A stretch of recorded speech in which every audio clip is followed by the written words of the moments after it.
The woman who's accused Donald Trump's Supreme Court pick Brett Kavanaugh of sexual assault is reportedly willing to tell her story to a U.S. Senate panel. Now, she was facing a deadline of tomorrow morning at 10 a.m. to decide if she'd tell her story publicly.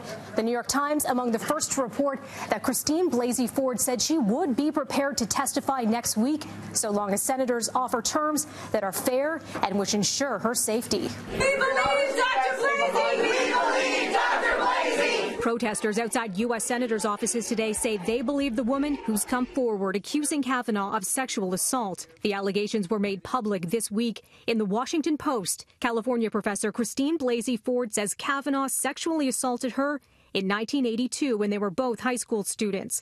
Allegations Kavanaugh has called completely false.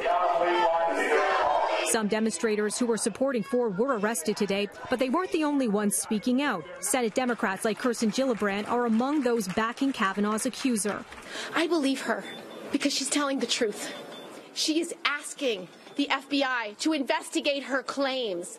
She's asking for that kind of review, that investigative work, that oversight, that accountability, because she's telling the truth. Someone who is lying does not ask the FBI to investigate their claims. We believe Dr. Blasey. Ahead of today's protest, Ford's lawyer said their client would testify, but only if the FBI first investigated her allegation. The FBI has said it's not investigating, a decision backed by Republicans. And since coming forward in the Washington Post, lawyers say Ford has received death threats, prompting this response from another Democratic senator, Patty Murray, tweeting, "The attacks and threats against Dr. Ford are horrific, and they're exactly the reason why she and so many women in her position are hesitant to speak up.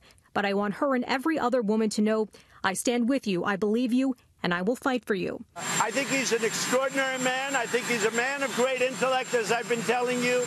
Trump has repeatedly defended Kavanaugh amid the allegations. Kavanaugh's confirmation, if it's to go ahead, would solidify conservative control of the U.S. Supreme Court.